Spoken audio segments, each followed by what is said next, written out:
Welcome to the Lean to the Left podcast. Today we're talking politics, and with me are Arthur Hill from North Carolina and Robert Thompson from Georgia.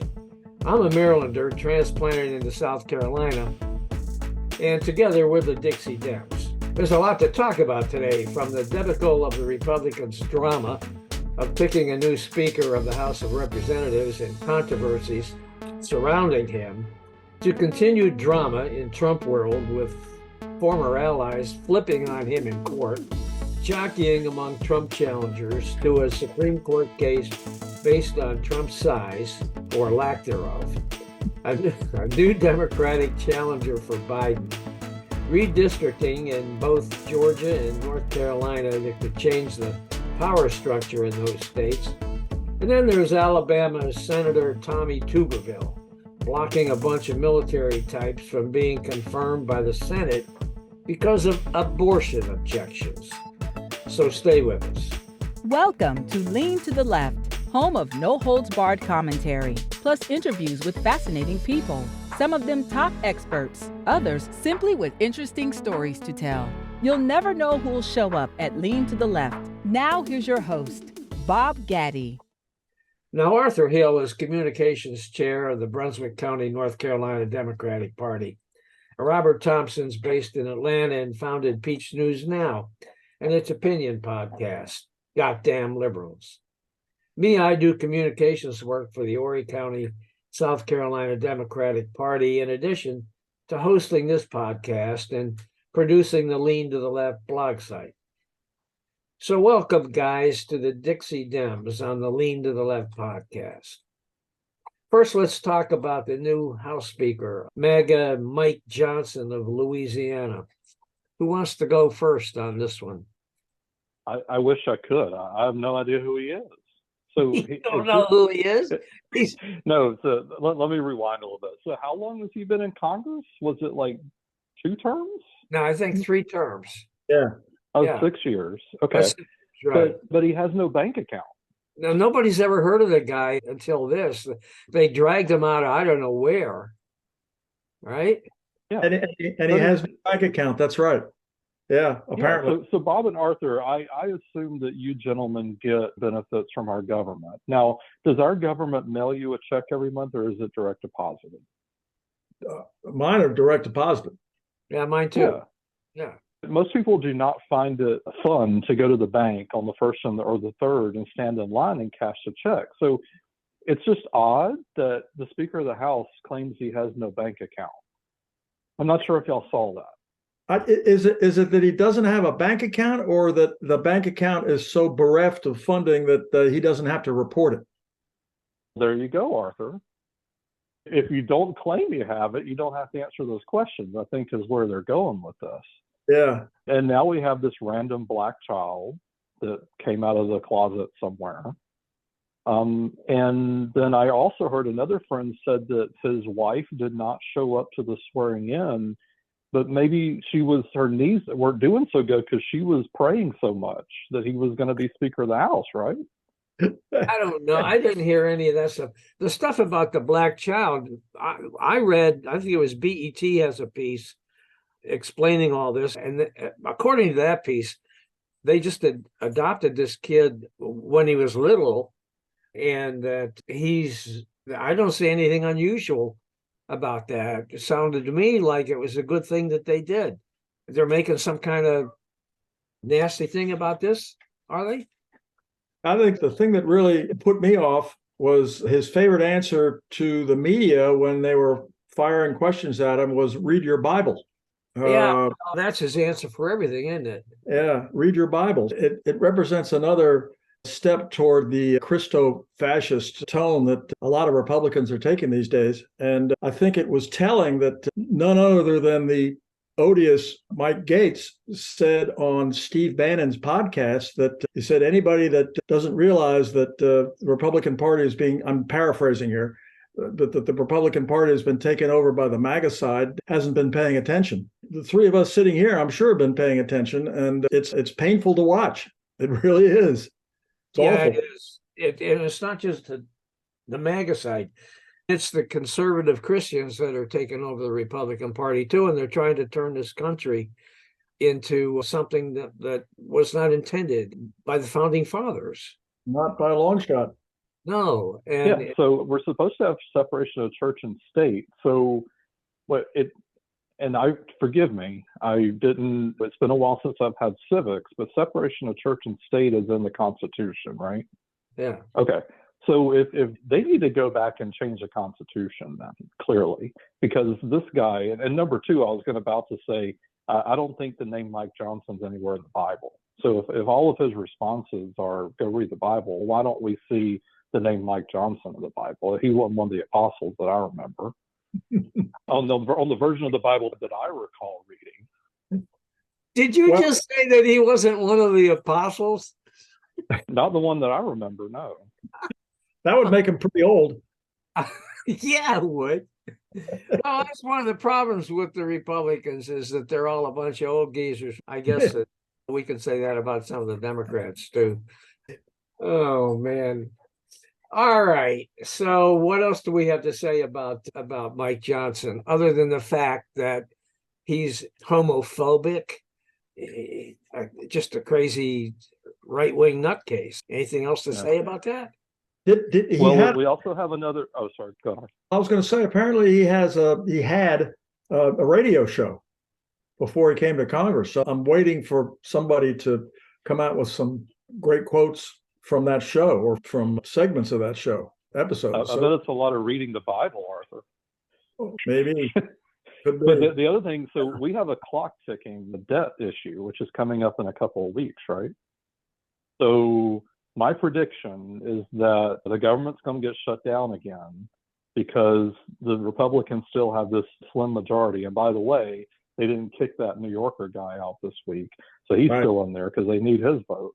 So the government's going to get shut down a week and it's going to happen just like it happened the last time. And all these rich donors, because their checks are going to get cut off, which are probably direct deposited, by the way, as well.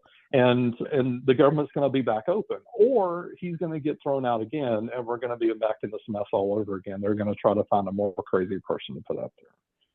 Yeah, because that rule is still in effect. A single person can stand up and ask if the chair be vacated. So anybody could still do it. It would only take one guy, one person, one member to stand up and say, we need to take a vote on getting you out.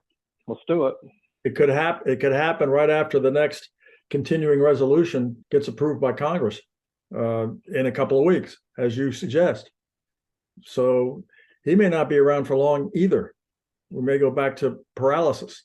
Another thing that is a little bit upsetting is his insistence on separating the legislation to provide more aid to Ukraine and Israel. He wants to pass a separate bill for Israel, and he doesn't say anything about Ukraine. Yeah. The isolationist wing of the Republican Party seems also to be masticizing. And it could really hurt in the long run. It could hurt our support for Ukraine, our support for NATO, and any number of other consequences that I'm sure are probably intended by the Republicans. Yeah. So I mean, that they love their guy Trump, who Trump is a huge fan of Putin. It all tracks back and comes together. So here we go. Yeah. Yeah. Maybe we ought to break into the court trial up in New York. Is that? But that's not on TV, is it? Just to see how Junior's doing on the stand. That'd be a good idea. I wish I could. Were there enough drugs? I think he needed quite a few drugs to get on the stand, right? Probably. It'd be interesting to see whether Junior stands by his dad or starts to try to cover his own ass to protect himself. And then I think that's more likely to happen just by looking at their personalities. I think that's probably more likely to happen with Eric than it is with Junior. That is true, Arthur. If you took a Happy Meal and you took the fries out of a Happy Meal, I do think that Junior got a few more fries out of that package than Eric did. What about her? Maybe she'll show up, and she's supposed to. Yeah, she has to show up too. I wonder if she'll wear that. She got her own Happy Meal. Daddy's girl got her own Happy Meal, though. Yeah, it'll be winter time. She could wear that coat that says "I don't give a shit" on the back. Yeah, that's true. Yeah, see that she's not even a co-defendant in that trial. I don't understand why the judge is making her show up and testify. she has nothing to do with this case. Yeah. Then we have in Georgia, we have this Ellis person pleading guilty along with Sidney Powell and the other lawyer, Kenneth Cheeseborough, plus the guy that put up the money for the bail money for Trump. What's his name? Scott Hall, bail bondsman. What's all that mean for Trump? Who knows what these people will say if they flip on the guy? He could be in deeper shit trouble than what we think. Bob, years ago, I've lived in Georgia my whole life, and I used to think that my vote and living here didn't make a whole hell of a damn a difference. And look at everything revolving around Georgia now. We're a swing state. We got Mama Fanny behind me here on her Let's Make a Deal show. Well, what's behind curtain number 2, Mama Fanny? We got a plea deal for you. You know, no jail time for you. You can keep your law license, but you got to cooperate with me and talk about the man upstairs. Trump is guilty. He's broke. You really, so this bail bondsman, you let him post your bail for you because you couldn't scrounge up the money to do your own bail? It's sad. It never ceases to amaze me how Trump has got the opposite of the Midas touch. He's got the shit touch, because everything he touches, including the people who come to work for him, get in trouble. They get sued. They got to go to jail. They have to do payoffs to porn stars. It's a reputation ruining scenario for anybody to ally himself or herself with Donald Trump. I just can't understand why people keep doing that. Well, that raises the question of why the MAGA people still support the guy. I saw a bumper sticker yesterday. I should have taken a picture of this thing, but the car pulled ahead before I had a chance to get my phone out. The bumper sticker said, "The only way I will not support Donald Trump is if I find out that he's screwing Hillary." There's so much to unpack there. Yeah, you definitely should take a picture of that. Myrtle Beach, South Carolina. And I will have to say that guy, I followed him a little ways. He pulled right into my neighborhood. So he's a neighbor. Oh, you'll probably see that bumper sticker again. Probably so. Great bumper sticker. Yeah. Then we have this Mark Meadows guy who was his former chief of staff. And Trump's pissed off at him because there have been reports that Meadows might flip in the 2020 election case. On Truth Social, Trump called people who cut deals against him with prosecutors weaklings and cowards. He didn't say that Meadows was a weakling or a coward, but he said he might be. I guess he's worried about what Meadows. Turning against Meadows would be, talk about eating your young. He's the guy that started the conservative caucus when he was a member of the House. Yeah. He is more pro-Trump than 99% of the people who support him. And for Trump to turn against him is just amazing. It's just another example of what happens when you ally yourself with that guy. His biggest ally in the House, certainly his biggest ally as a chief of staff, and now look what happened. It's amazing. Yeah. And if I'm not mistaken, wasn't that the district that Madison Cawthorn tried to represent? No, that was but in that area, right? Meadows had it, yeah, because they were in Congress at the same time. So yeah, Meadows, but same part of the state, western part of the state, rural part of the state around Asheville, and they both had districts out there. I've heard that name at least in a while, Madison. Yeah, you got all those papers piled up on that desk behind you. That looks pretty official. It looks like you're really an important person. No, that's just my bills. Oh, those are your bills. I gotta pay off all my debtors now that I'm making all this money from Dixie Dems. Hey, how do you like my Trump hat? I was noticing that. Is that part of your merch?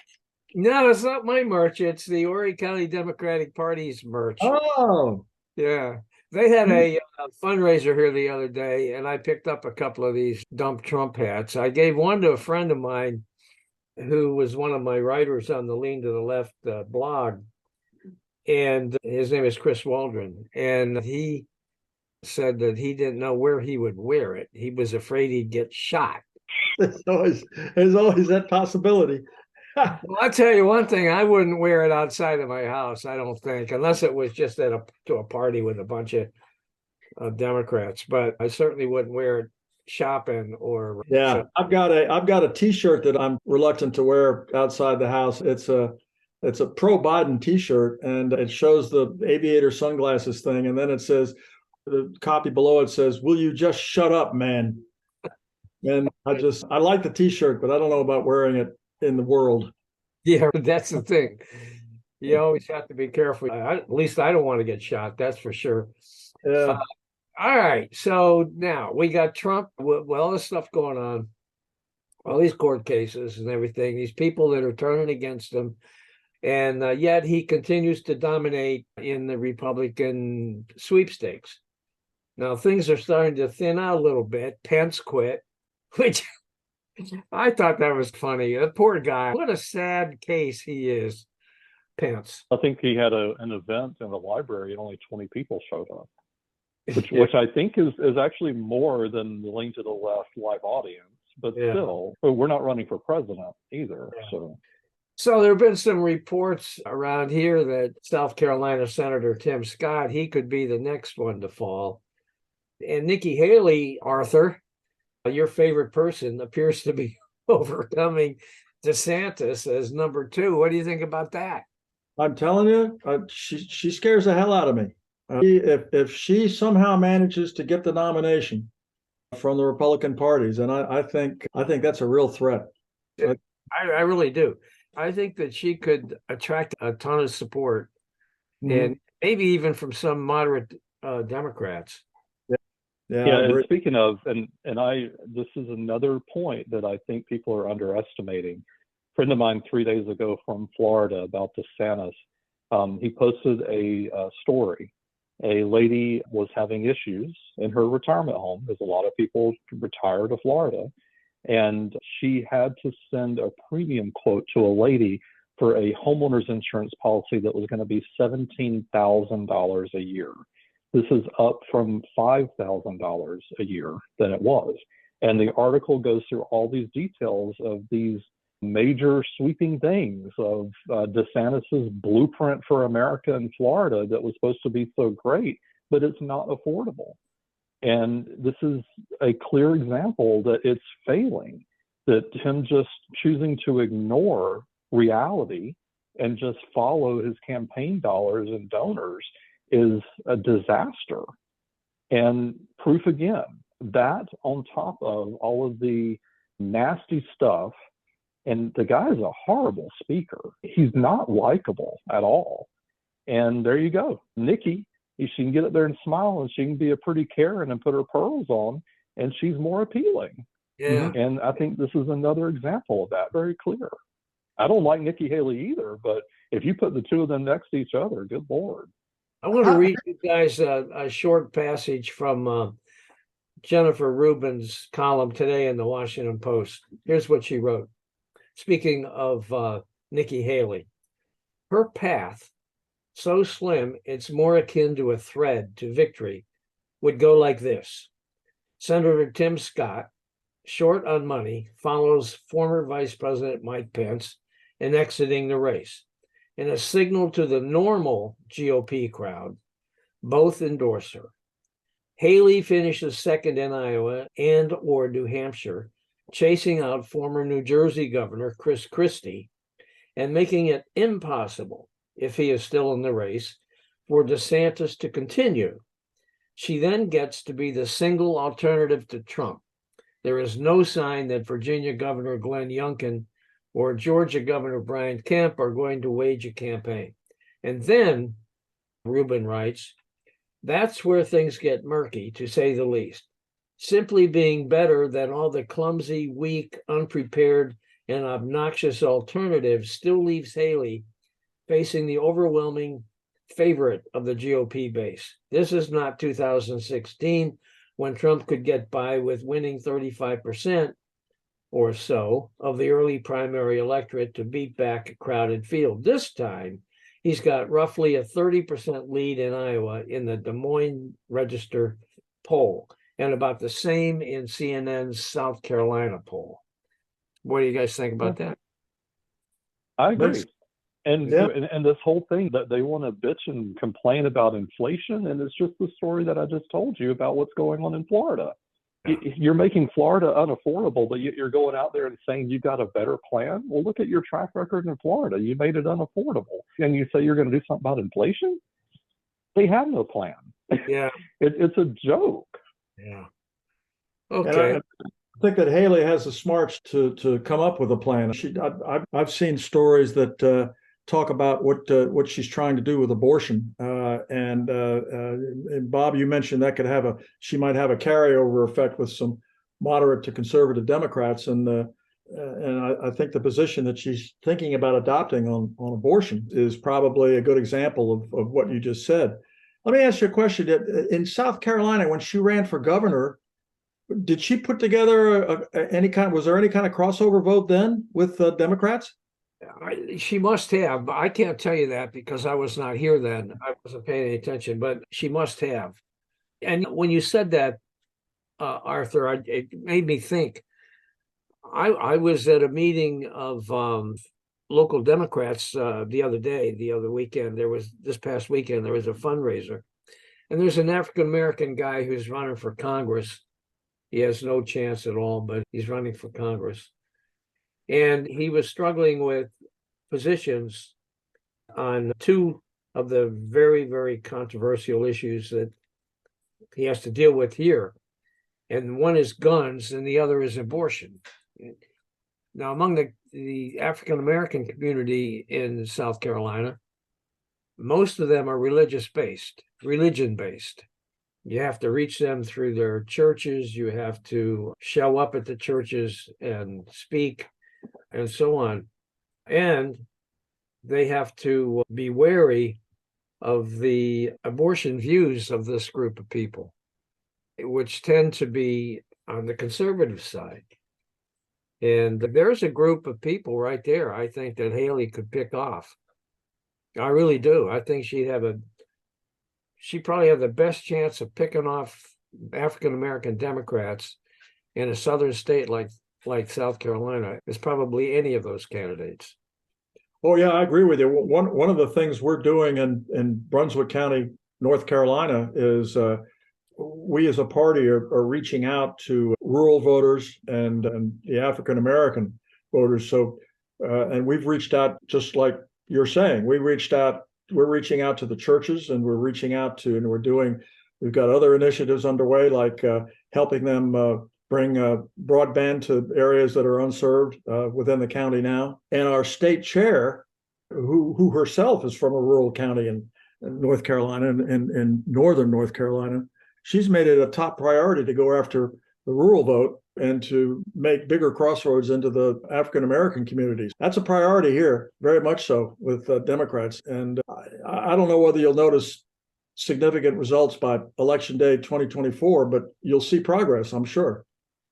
And that's the way it ought to be. That's exactly the way it ought to be. Are you seeing in North Carolina among African-American voters the same issue when it comes to abortion? I don't know.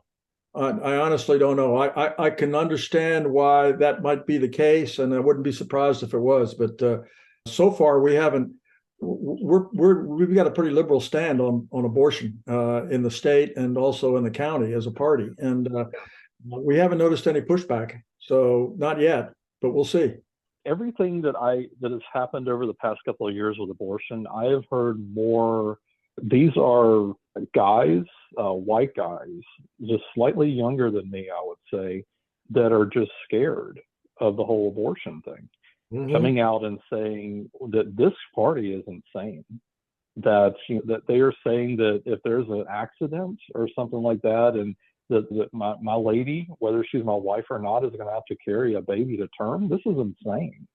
Yeah. And this is the position of this crazy radical Republican Party. Yeah. And going back to your other point, you have to also look at the very interesting thing that Brian Kemp did here in Georgia. And he continues to tread this line because, love him or hate him, Brian Kemp is not stupid. And he was not the leader when it came to all the Republicans that were trying to run against Stacey Abrams. He came from behind and came out and now twice won against Stacey Abrams. I pulled the statistics because it was going to come up later in our discussion here.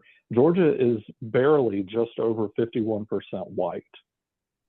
And the Republicans, I remember Republican pundits, namely Martha Zoller, coming out saying, we are so proud of our brothers on the other side that are black coming over and voting for Brian Kemp because they claim to have these people that were doing that. It is a thing. And you have this weird thing in politics where some people, I can't explain it. You cannot get into people's minds sometimes. Why a black person in Georgia would choose to vote for Brian Kemp is amazing to me. But I don't walk in their shoes, and I cannot explain that. Hey, what do you guys think of this Representative Dean Phillips, a Democrat from Minnesota, who's announced he's going to challenge Biden for the Democratic nomination, saying that the party needs to look to the future? Now, Phillips is 54, so I guess he thinks that he should be the future. What do you think? I don't know if you guys caught Saturday Night Live. I believe it was this past Saturday night, and the opener was quite a jab at Biden's age. It is a thing. I get it. I get that a lot of people are concerned about that. At the end of the day, I'm going to support the Democratic, unless somehow Trump is going to try to jump parties and be a Democratic candidate, which he never would. But at the end of the day, I'm going to support whoever it is. I think we need to be mindful of it because this is also a huge talking point on the other side. Never mind that Trump is ancient and puts on makeup every day to appear to be younger. But Trump he had to get a golf cart to even walk across a golf course or even at these other summits that he was at. Trump is in horrible shape compared to Biden. Yeah. Here's the thing about Phillips.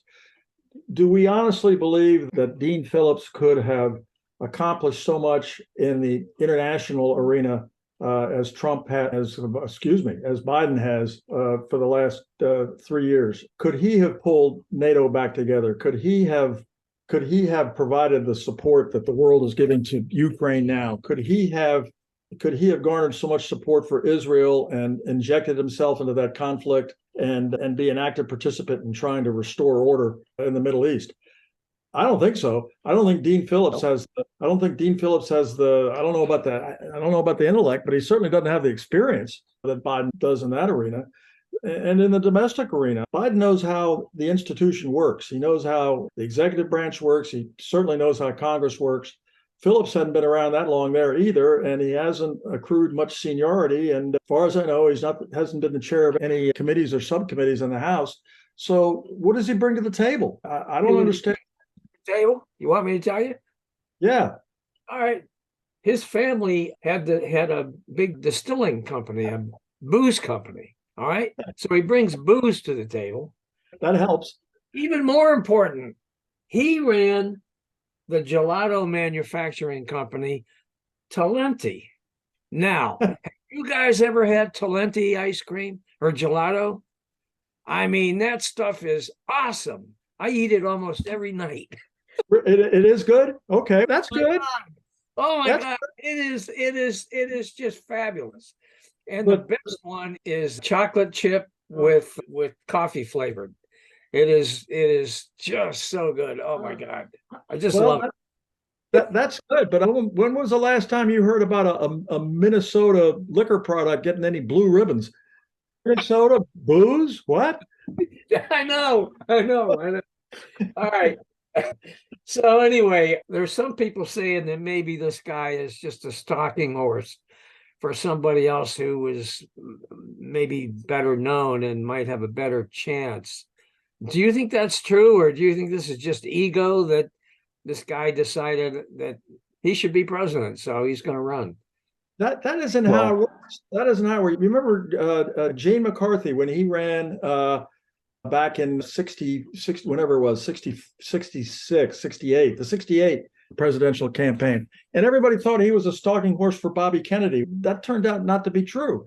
And McCarthy did very well in the primaries. And of course, Bobby Kennedy got assassinated as things went along and when he finally entered the race. But stalking horses don't work. The way it works is if you want to run for president, if you want to be president, you got to be out front and you got to run. You can't get somebody else to be a stalking horse. So I don't believe that. So answer to your question is, who the hell knows what he's doing?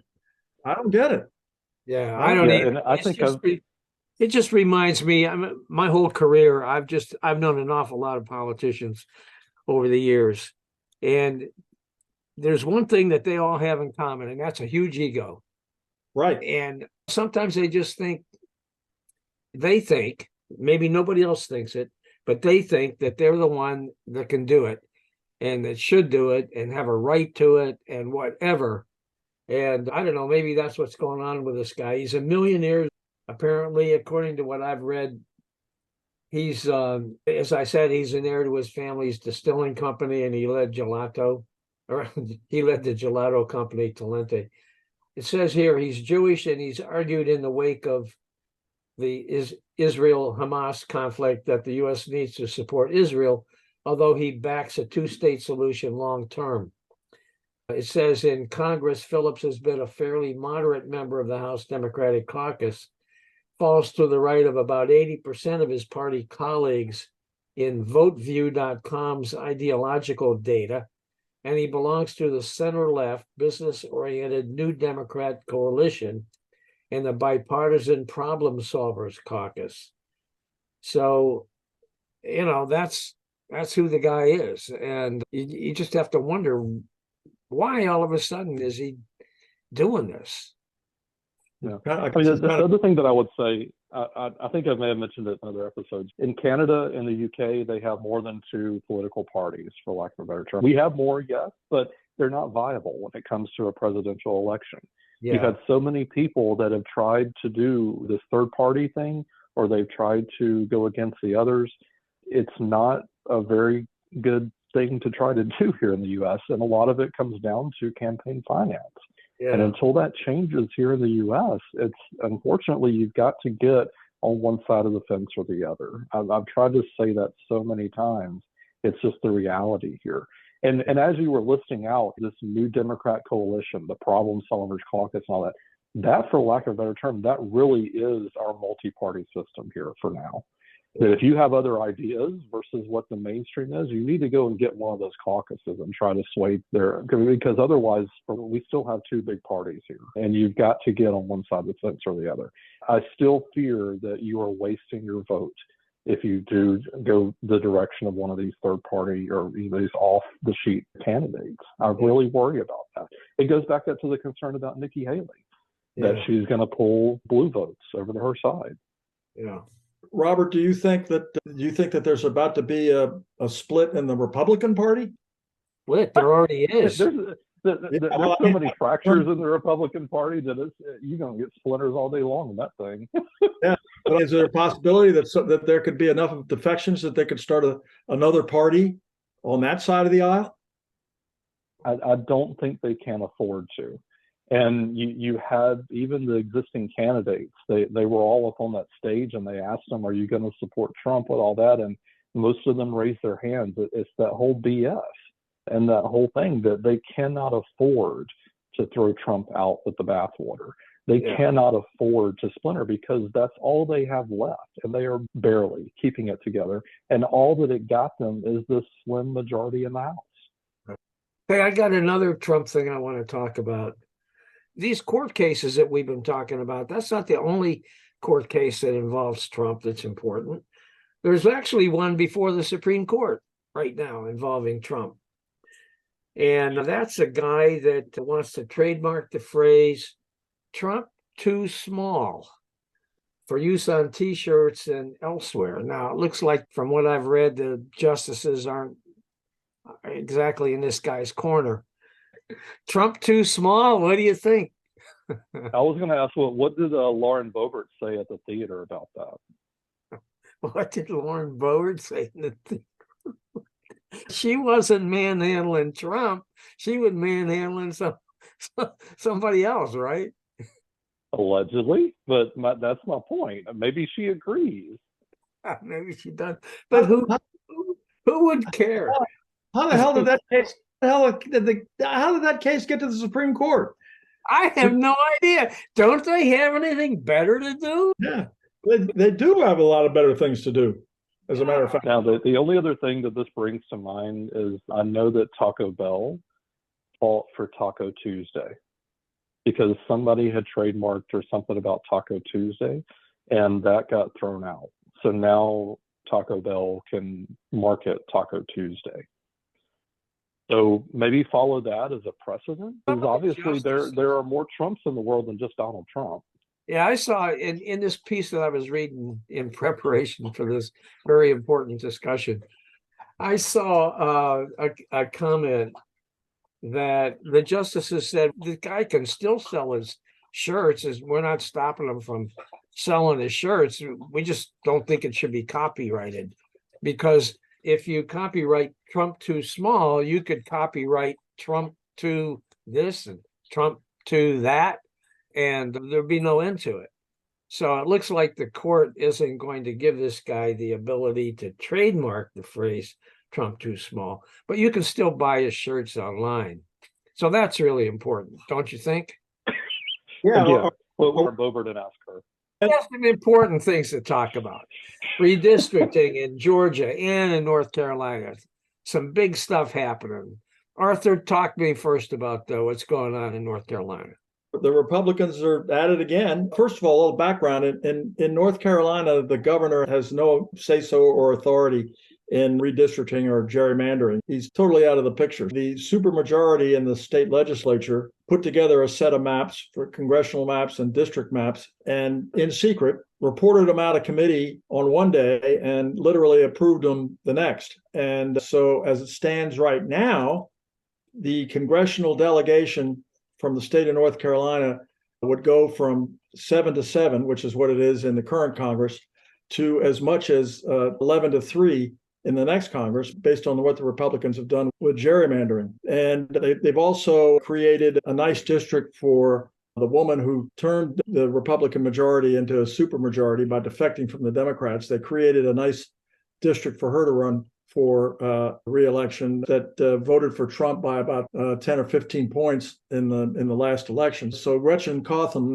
is set for life, as she wants to be, with the legislature, even though there's talk about her running for Congress. But I think there's going to be some lawsuits. Oh, one other thing.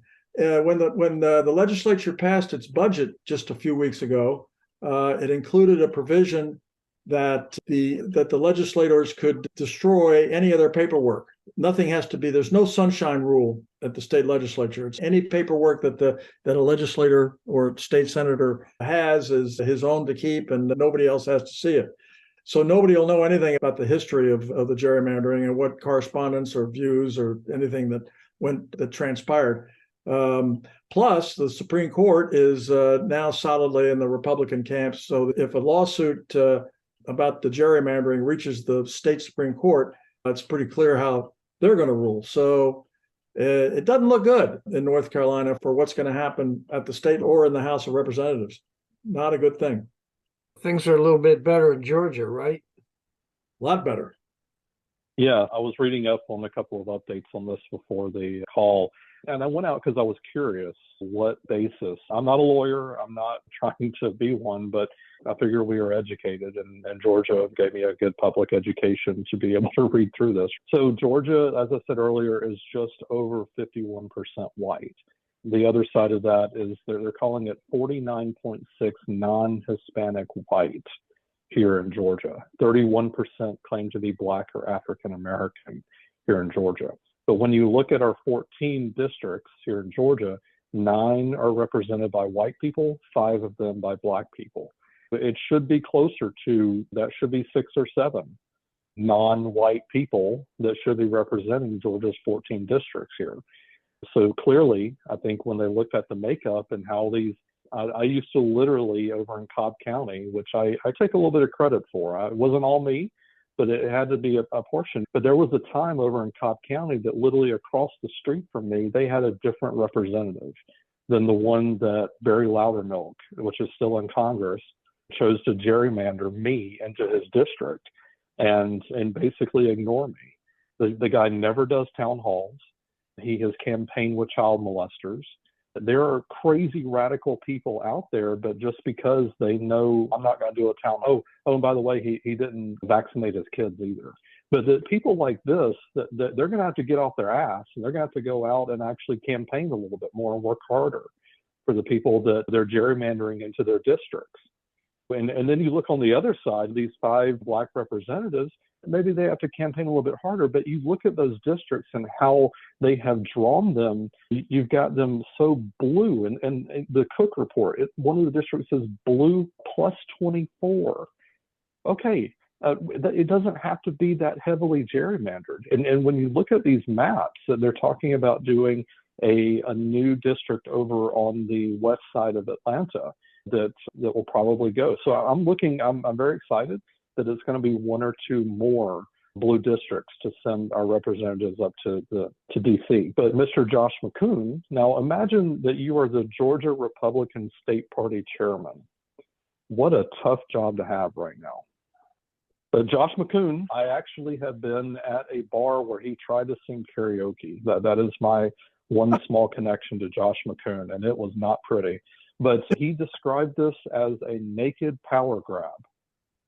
Never mind that his Republicans have gerrymandered the shit out of this for years.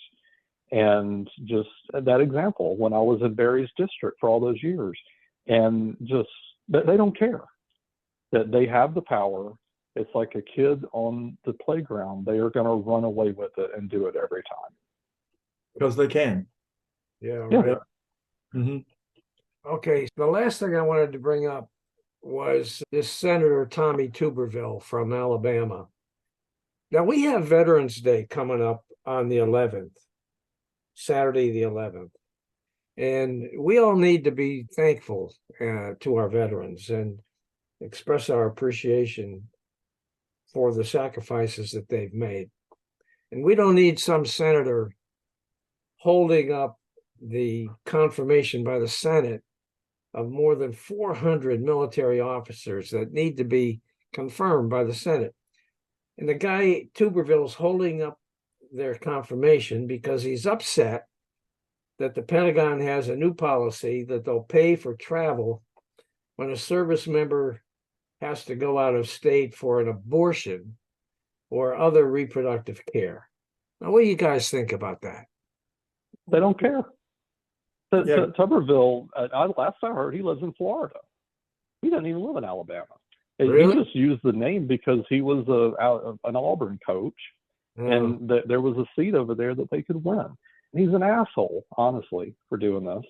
And he needs to step aside and just let things happen. My uncle was in the Air Force, and he had to retire when he hit captain and did not make that next rank. He would be up to major there. I have other family members that are in the armed forces right now that actually could be affected. I'm not connected with them recently. I have a former stepbrother who was killed in Afghanistan. This is horrendous and stupid. That an asshole like this is standing up on a podium and trying to make abortion some political issue to hold this back. Bye. Kiss my ass, Tuberville. I think you're an asshole for this. There you go. And just to make things worse, here is the commandant of the Marine Corps who had a heart attack on Sunday, and he's in critical care in a hospital up around DC somewhere. And the guy that has to back him up is the third guy in command, because the second guy, the guy who would normally be behind the commandant, is being held up in the Senate.